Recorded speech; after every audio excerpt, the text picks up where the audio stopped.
국정감사 얘기 계속 드렸는데 뭐 저희가 일명기사 있었지만 계속 분위기만 잡았어요. 지금부터 국정감사 얘기 좀 해보겠습니다. 뭐 아직은 모릅니다. 어떤 모습일지 그리고 어떤 내용들이 나올지 아직은 모릅니다만 한번 다뤄보겠습니다. 먼저 첫 번째 기사입니다. 자, 이 기사는요. 이 그림과 함께 아주 뭔가를 이렇게 많이 묘사를 했죠, 지금 이 자체가. 여기 보시면 시험의 시간이 왔다. 그러면서 이재명 경기지사로 보이죠? 옆모습인데요. 뭔가 이렇게 안개처럼 보이는 분 처리를 했어요, 사진에다가. 그래서 지금 상황이 이런 거 아니냐라고 보여주는 것 같습니다. 자, 시험의 시간인데 그러면 어떤 시험 문제가 나올까 합니다. 여기 세 가지가 출제될 걸로 지금 예상을 해요. 첫 번째가 대장동 개발 특혜, 여기서 배임은 없었는가? 아, 지금 그동안 이 대장동 의혹과 관련해서 배임 얘기가 참 많았죠. 이 가능성에 대해서. 자, 배임은 없었는가? 첫 번째 문제. 두 번째 문제는요. 킴앤 유동규와는 어떤 관계인가? 여기서 이 그분 논쟁이 시작이 될 것 같습니다. 그러면. 세 번째는요. 천화동인 1호 실소유주 그분은 누구인가? 이렇게 이어지는 거군요. 질문이. 이 세 가지 질문이 오늘 중요한 내용일 것이다. 이렇게 좀 전망을 하고 있습니다. 자, 그럼요. 어제 이 국정감사 앞두고요. 여야 지도부가 뭐 한마디씩 얘기 좀 했습니다. 어떤 전망들을 좀 섞어 놓은 건데요. 확인해 보겠습니다.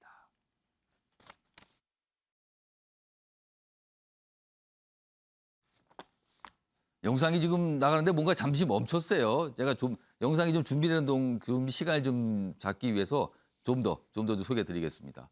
여기 보시면 여기 위로 가겠습니다. 자, 여기는 아예 이재명 국감이라고 그랬어요. 이재명 국감. 주요 쟁점이 무엇인가 그리고 대선 전국에 미칠 파장은 무엇인가 뭐 이렇게 좀 소개가 돼 있습니다. 자, 다음은요. 다음 기사 하나 넘어가겠습니다. 자, 국감 링 오르는 이재명 사이다 반격할까 한 방에 휘청일까 이겁니다. 아, 그러니까 이거 뭔가 둘 중에 하나 아니겠는가 혹은 다른 모습이겠는가 뭐 이겁니다. 자, 그럼요. 방금 전에 들어보려고 했는데요. 여야 지도부 어제 한마디씩 했습니다. 확인해 보겠습니다. 직접 통화를 해봤더니 이재명 후보님께서는 너무 자신 있는 거예요. 오히려 이재명 후보의 행정 능력을 입증하는 계기, 네. 오히려 청렴성을 확인하는 계기로 만들겠다 이런 생각을 가지고 있고 네. 또 후보도 그런 자신감을 가지고 있습니다. 경기도지사에 대한 국정감사가 아니라 대통령 후보 인사청문회다 네. 이렇게 생각해라. 네. 개발 비리 특혜 사건에 대해서 이재명 지사는 책임을 져야 될 설계자, 기획자, 몸통이면서도 거꾸로 자신의 최대 치적이라고 거짓말로 국민을 호도하고 있습니다. 이 터무니없는 궤변과 거짓말이 국민들 앞에 적나라하게 드러날 수 있도록 철저하게 따지고 그 근거를 우리 국민의힘이 제시할 것입니다. 그러니까 여당 지도부는 청렴성 입증할 거다. 야당 지도부는 궤변이 적나라하게 드러날 것이다. 이렇게 맞서고 있습니다. 오늘 전망을 하는 거죠. 자, 이 기사 좀 더 보겠습니다. 뭐 사이다 반격할까 한 방에 휘청일까인데요. 어제 이재명 지사 뭐 준비하는 모습이 있었다 그래요. 여기 가운데 부분, 작은 제목 가운데 부분에 소개돼 있습니다. 이재명 주말도 비우고 국감 대비, 그러니까 별다른 일정 잡지 않고 국정감사에 대비했다는 거죠. 국감 결과가 여당 원팀에도 영향을 줄 수가 있다. 반격에 실패할 땐 당내 불안론이 확산될 수 있다. 그러니까 국정감사가 여당 내부의 대선 주자로서도 굉장히 중요하다는 거죠. 여기 보면 뭐 송영길 대표의 발언이 소개돼 있습니다. 뭐 국감에 자신감을 갖고 있다더라. 오히려 청렴 입증 계기가 될 것이다. 이렇게 전망을 했습니다. 자, 이 국정감사요. 이재명 경기지사가 국정감사 출석한 게 이번이 처음이 아니에요. 지난해에도 그리고 앞서도 계속 출석했는데 지난해 출석 당시의 모습 한 1년 됐군요. 벌써 준비했습니다. 들어보시죠. 너무 정치적이라고 보지 않습니까? 두 배를 썼다, 제1야당의 당명의 국민의 짐이 뭡니까? 아니 그런 얘기를 들을 정도로 하시면 안 된다 이런 충고를 드린 거예요. 당명을 가지고 국민의 짐이라고 그런 표현을 쓸 수 있습니까? 국민의 짐 진짜 안 되기를 바랍니다. 제가 우리 야당에 대해서 말이에요. 한 번도 제가 먼저 선제 공격한 일이 없습니다. 자세히 기억해 보시면 그럴 거예요. 저 원래 하지 않는데 공격을 하니까 저로도 해명은 해야 되지 않겠어요? 그러다가 나온 얘기니까 좀 이해 부탁드립니다. 작년 국감에서는 그 표현이요. 국민의힘, 근데 국민의 짐, 뭐 이런 표현 써서 이제 그거 갖고 이 언쟁이 붙은 거죠. 저런 모습이었습니다. 윤기용 의원님, 뭐 내용도 내용이지만 사실 이재명 경기지사의 어떤 태도 이런 거에 대해서 굉장히 좀 주목을 받고 있는데 특유의 어떤 이렇게 강한 모습 그리고 그 순간순간 뭔가 본인에게 강하게 문제 제기하는 것 때 굉장히 발끈하는 모습 이런 모습을 보일까 아니면 차분하고 이른바 로우키 그렇게 표현합니다. 그런 모습으로 갈까? 어떻게 전망하십니까 오늘? 국감에 응하겠다라고 하는 것 자체가 나는 피하지 않겠다. 이걸 보여주는 거잖아요. 예. 그런 식의 태도는 흔히 말하는 2030 젊은 친구들이 이재명 지사에 대해서 비호감 굉장히 높게 갖고 있는데 예. 그런 태도에 대해서는 괜찮네 이렇게 생각하지 않습니까? 뭐 야당에서는 홍준표 후보도 예. 난 피하지 않는다. 내가 말실수한 거 인정한다. 뭐 이런 식으로 나오는 거. 그러니까 이제 그런 점에서 효과는 있는 거고요. 예. 예상 외에 왜 국감에 나갈까라고 하는 거는 내용에서는 제가 보기에 이미 나온 것처럼 뭐 민간에서 다 가져갈 몫을 그나마 관에서 반 가져온 거다.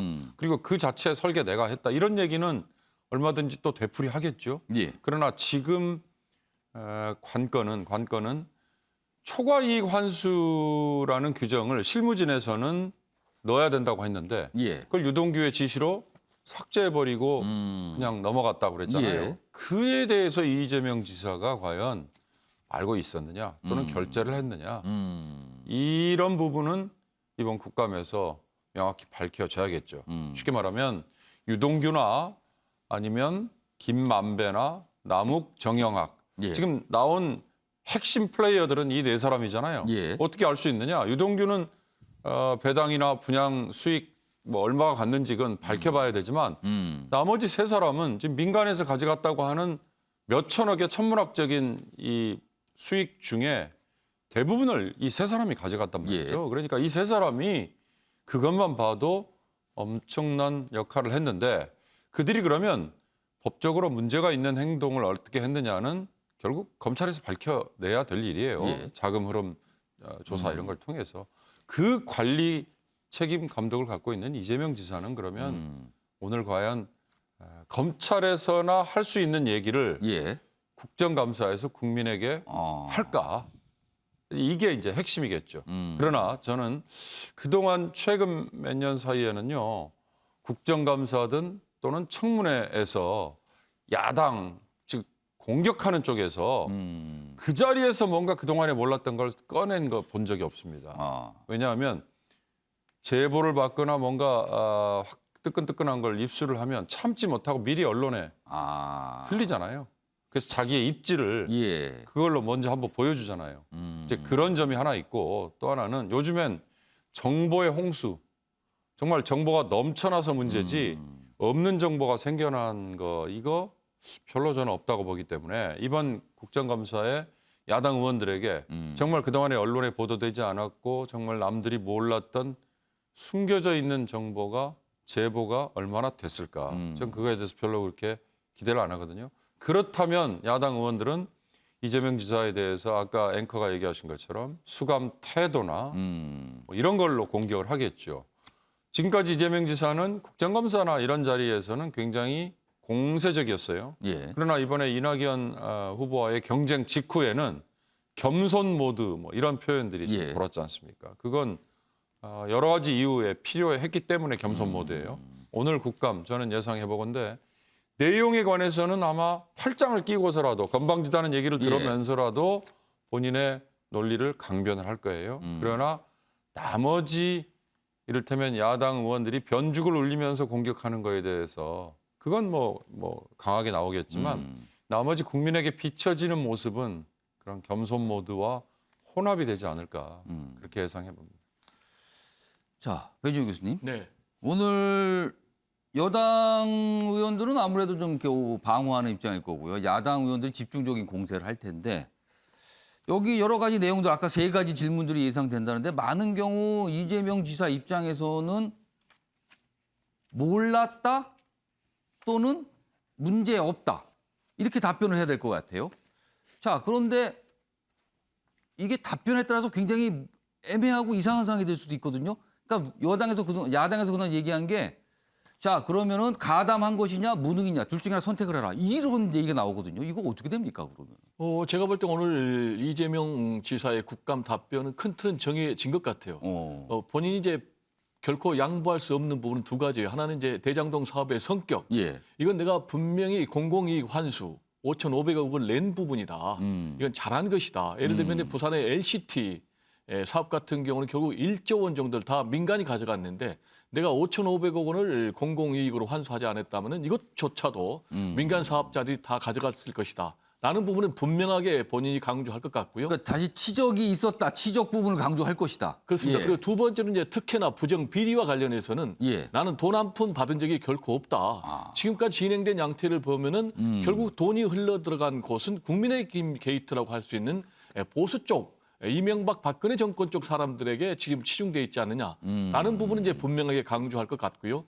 그러면서도 본인이 또 인정할 부분도 있는 것 같아요. 그 인정할 부분은 2가지인데요. 하나는 지금 본인의 측근 논쟁이 불고 있는 유동규 이 부분에 대해서 관리 책임은 분명히 인정할 것 같아요. 그래서 국민들에게 겸손하게 이 부분은 제가 좀 부족한 부분이 그동안 있습니다. 얘기했죠. 관리 책임, 도의적 책임 이런 얘기는 했어요. 지금 그렇습니다. 그렇지만 이제 본인의 비리, 특혜하고는 전혀 상관이 없는 개인의 일탈된 비리다라는 이제 선긋기를 할 것 그거는 같고요. 무관하다라는 걸 분명히 또 할 것이다. 그렇습니다. 이제 그리고 또 하나 남은 문제는 역시 이제 법적인 제도적인 한계가 있었다.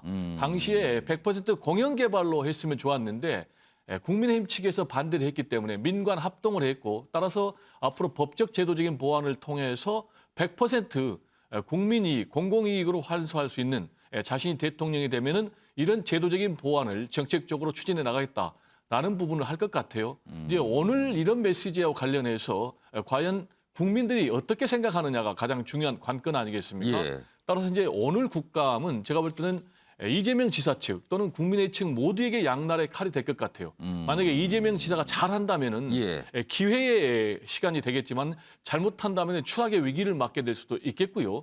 그리고 이제 국민의힘이 잘한다면은 이재명 지사에게 치명타를 입힐 수 있겠지만은 만약에 별 볼 일 없는 그런 국감이 된다면은 이재명 지사에게 오히려 날개를 달아주는 그런 기회와 위기가 양쪽 모두에 공존하는 예. 그런 국감이 될 것 같고요. 제가 이제 전망을 한다면은 예. 이재명 지사에게 결코 불리한 국감이 될 것 같지는 않아요. 왜냐? 첫 번째로 본인이 불리하다면은 이 국감 현장을 피했을 거거든요. 근데 송영길 대표가 피해라라고 얘기했지만은 그럼에도 불구하고 그래도 나간다고 본인은 그랬단 말이에요. 내가 나가겠다. 당당하게 국민들에게 나의 어떤 뭐 행정적인 업적 그리고 깨끗함을 이제 피력하겠다라고 이제 생각을 하고 있는 그런 부분. 그리고 2번째로는 이재명 지사에게 치명타를 입히기 위해서는 국민의힘 측에서 뭔가 결정적인 증거 또는 추가 근거를 제시해야 되는데 이런 부분 없이 막연히 구름 잡는 얘기로 카드라 통신으로 이재명 지사 흠집 내기만 할 경우에는 결국은 이재명 지사가 판정승할 가능성도 상당히 남아있다. 다만 여러 가지 메시지도 중요하지만은 결국 태도가 굉장히 중요하기 때문에 예. 이재명 지사 입장에서는 사이다 화법과 동시에 국민을 상대로 하는 그런 국감이다라는 태도로 본인이 또 엄격하고 또 진중한 품격 있는 그런 또 태도를 겸비하지 않을까 이런 좀 생각이 듭니다. 자, 국정감사요. 하기 전에 선수합니다. 진실만을 말하겠다고. 그리고 말 하나, 태도 하나가 다 기록이 되는 자리입니다. 많은 분들이 지켜보고 있어요. 최영철 편집위원께 짧게 추가 질문 좀 드릴게요. 사실은 이재명 경기지사의 오늘 국정감사 출석을 놓고 정면 돌파를 선택했다는 평가가 있는데 민주당 내부에서는 이건 정면 돌파가 아니라 정면 충돌일 수도 있다. 이런 또 걱정도 내놓고 있거든요. 최영철 편집위원은 어느 쪽에 무게를 좀 두십니까? 결국에는 저는 나오면 손해라고 봅니다.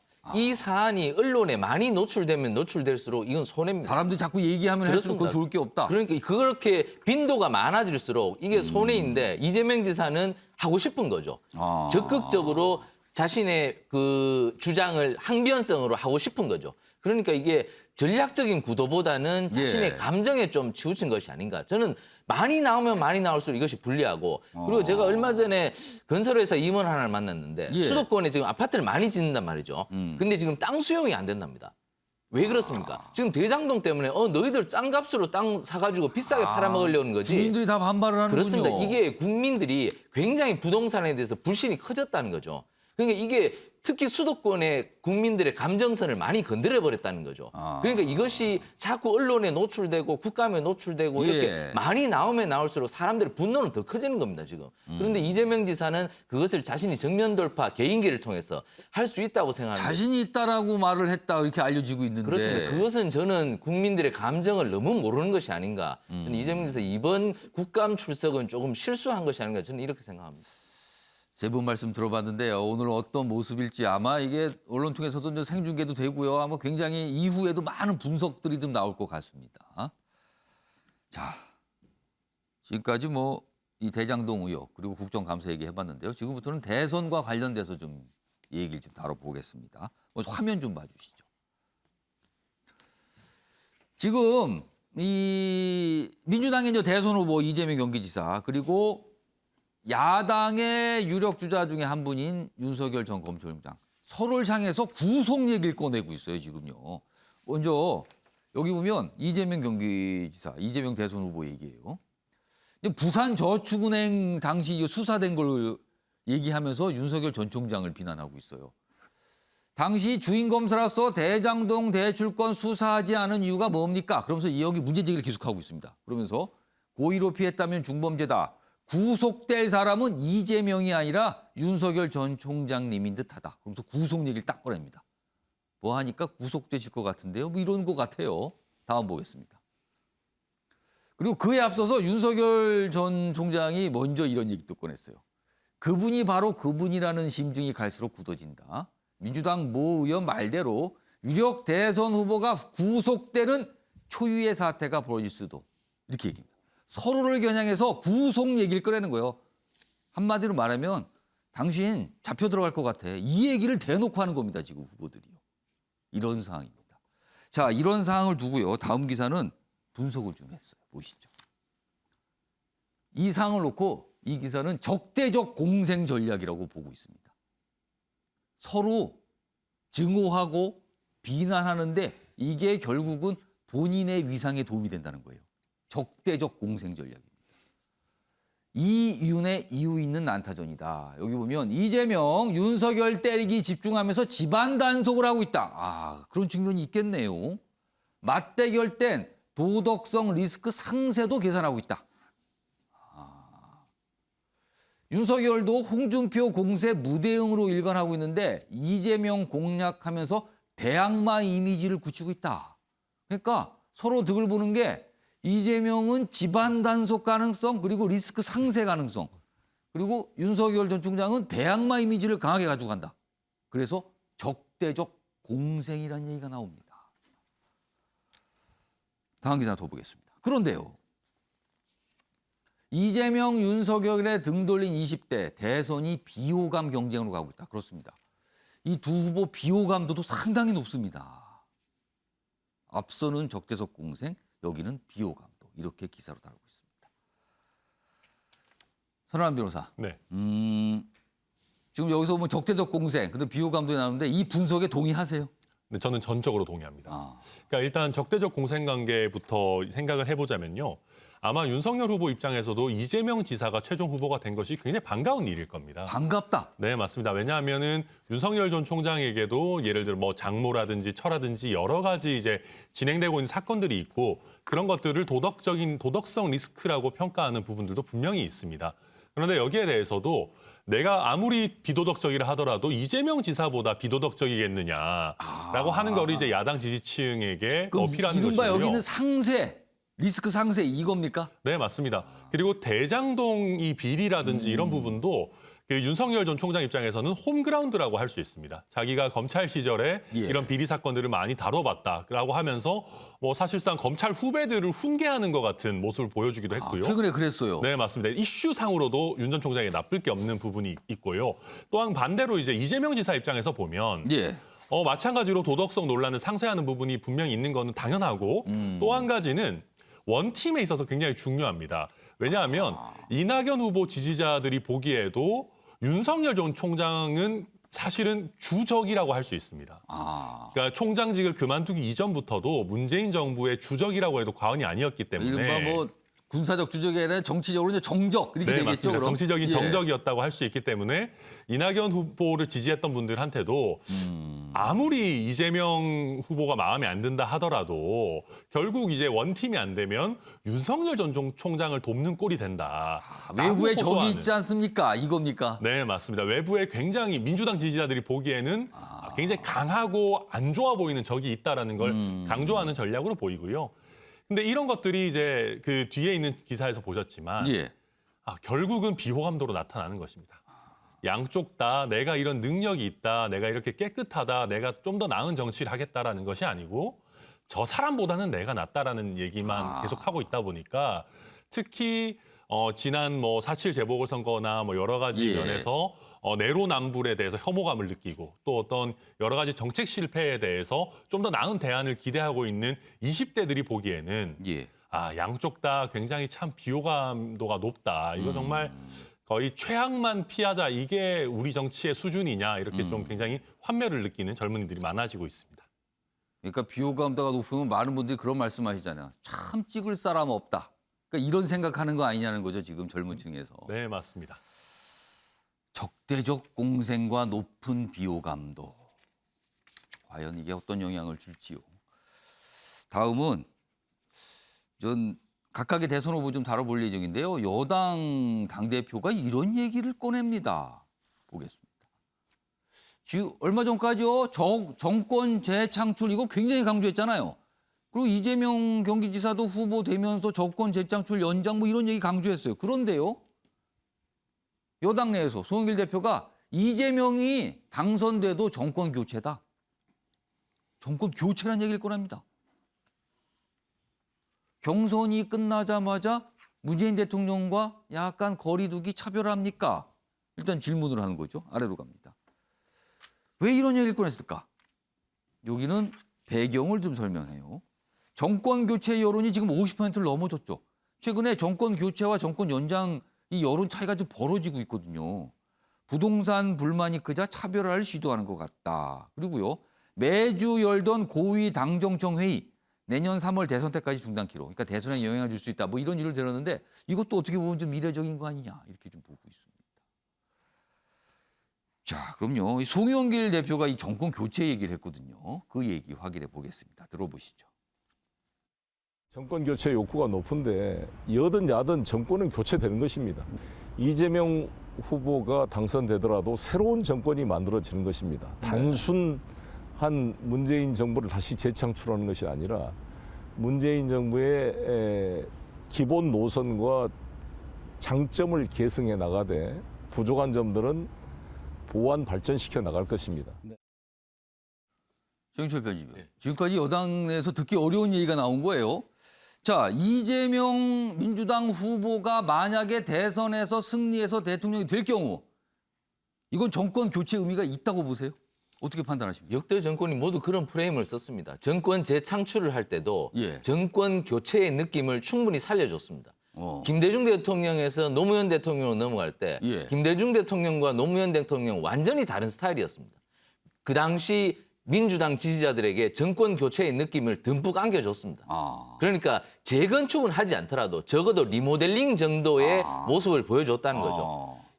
이명박 대통령에서 박근혜 대통령으로 넘어갈 때도 당시 보수정당이 정권 재창출을 했지만 이명박과 박근혜 스타일이 완전히 달랐습니다. 완전 다르죠. 그렇습니다. 그것도 리모델링 정도의 느낌을 줬습니다. 그럼으로써 정권 재창출을 할 수 있었습니다. 예. 우리나라 역대 정권들이 다 정권 재창출을 그런 식으로 했습니다. 완전히 다른 모습을 만들어줬습니다. 예. 그렇기 때문에 송영길 대표도 이번에도 리모델링 수준의 새로운 후보를 여러분들에게 보여주겠습니다. 리모델링 할 거라는 걸 예고하는 거예요. 그렇습니다. 지금? 재건축, 재개발 그건 너무 번거롭고 리모델링 해도 충분히 새로운 느낌 주니까. 근데 경선 때까지 이런 얘기 안 했잖아요. 근데 뭐 이제는 정권 그 교체에 대한 열망이 높아지는 거죠. 이게 부동산 그 감정을 건드린 것과 도화선이 되면서 이게 자꾸만 정권 교체에 대한 압력을 높이니까 예. 이 프레임을 다시 들고 나온 거죠. 그렇기 때문에 이것을 이번에도 유권자들이 속아줄 것이냐, 속지 않을 것이냐, 이것이 문제인데 제가 볼 때는 부동산 부분에 대해서 사실 분노가 너무 크다면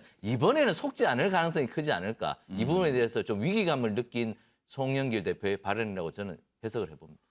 굉장히 주목을 받았어요. 정권 교체다. 뭐 여도 야도 아무튼 바뀌면 정권 교체다 이렇게 얘기한 건데 그거는 우리 대선 후보가 당선돼도 정권 교체로 봐주세요라는 뜻 같아요 지금요. 윤경호 의원님. 그럼 앞으로 이런 얘기라면 이재명 후보가 내놓는 공약들 앞으로 많이 나올 거예요. 그리고 입장도 낼 텐데 문재인 정부와는 다른 정책을 주장 또는 문재인 정부의 정책을 강하게 비판하는 모습 나타날까요? 그래야 가능하죠. 그래야 정권 교체라고 얘기를 할 수 있죠. 그렇지 않으면 말장난에 불과한 거죠. 더 구체적으로 얘기하면 문재인 대통령을 까야죠. 문재인 대통령을 비판해야죠. 대통령 자체를 비판한다. 그렇습니다. 근데 그게 과거의 지금까지 경우 안 됐는데. 그게 지금 가능할까? 문재인 대통령의 지지율이 뭐 40%에서 36% 왔다 갔다 한다면서요. 40%를 왔다 갔다 하고 있죠 지금 그 그러니까요. 중심으로. 예. 그리고 문재인 대통령만큼 팬덤이라고 얘기하는 절대 지지층이 여전히 있는 무슨 친문 세력이 있는 정치인이 지금까지 드물었죠. 그다음에 임기 말에 가까워 왔는데 대통령의 개인적인 스캔들, 뭐 흔히 말하는 부정, 비리, 부패 이런 거 나온 게 없습니다. 이번 정권처럼 없었던 사례가 드물었지 않습니까? 그러면 뭘 가지고 깔 거냐? 지금 앵커가 얘기한 것처럼 부동산 정책? 그렇다면 부동산 정책을요. 지금 가고 있는 이 기조로부터 완전히 지금 달리하겠다. 예. 뭐 예를 들어서 재개발, 재건축 다 풀어줘 버리고 서울 같은 경우에 민간의 영역에 뭐 훨씬 더 자율권을 주겠다? 예. 지금 그렇게 할 수 있겠어요? 대장동 저렇게 그러겠네요. 온 국민이 부글부글 끓고 지금 있는데 오히려 더 공공의 영향을 더 크게 하겠다는 얘기를 하고 있는데. 그렇다면 지금까지 문재인 정부가 해왔던 부동산 정책을 비롯한 다른 몇몇 정책에 대해서 잘못했습니다라고 반성하고 고개 숙일 수 있겠어요? 그러니까 정책이 바뀐다를 떠나서 예. 바뀌지 않을 거면 예. 문재인 정부가 했던 걸 잘못했다고 까야 되는데 까지 못할 거면 선택을 잘못했습니다라고 반성이라도 할 거냐 이거죠. 그게 가능하겠습니까? 할까요, 그게? 저는 가능하다고 보지 않습니다. 그런 점에서 이건 사실 그냥 말장난에 불과한 그러니까 거죠. 정권 교체 얘기했지만 이게 과연 그 모습을 증명할 수 있는가? 그건 조금 더 어렵다는 구체적으로 얘기하자면 지난번에 경선 후유증으로 이낙연 지지층 중에 전 그런 여론조사 사실 전 신뢰를 별로 하기 어려운데 뭐 60몇 프로가 나는 그렇죠. 그런 요사 예. 뭐 그렇게 해석이 됐어요. 그게. 뭐 이재명이 아니라 예, 오히려 예. 반대쪽이라 그러면 좀 이상합니다만 경쟁하고 있는 쪽에 차라리 뭐 윤석열이나 홍준표나 유승민을 찍겠다라고 대답한 사람이 그렇게 많다고요? 그런 사람들을 겨냥한 얘기겠죠. 그게 아니고 87년 대통령 직선제 이후에 어찌됐든 대한민국도 양당제 정도로 지금 가고 있지 않습니까? 예. 제3당 실험이 있었지만 그냥 잠시 반짝하고 명멸했잖아요. 예.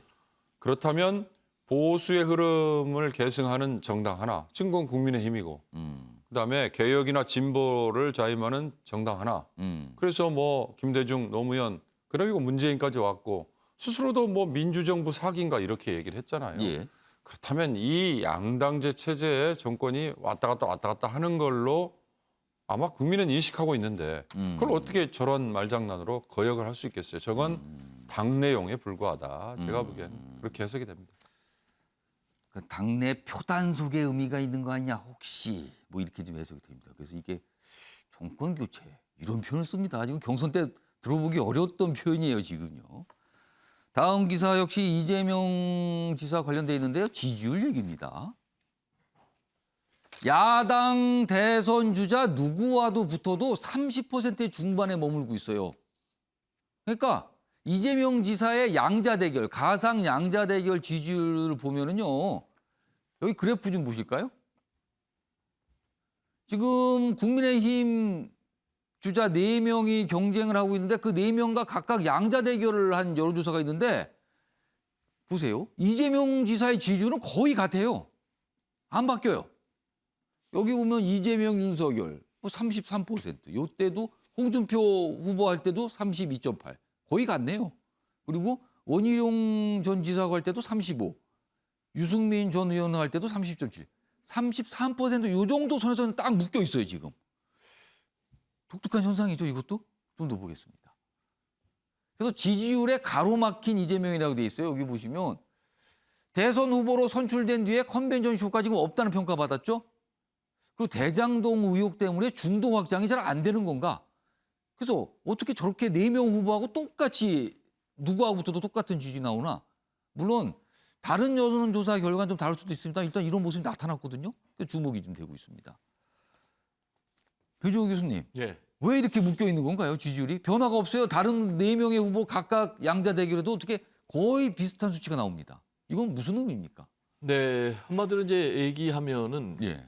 컨벤션 효과가 전혀 없는 거죠. 통상 이제 후보로 특히 이제 집권당 후보로 선출되면 컨벤션 효과가 있지 않습니까?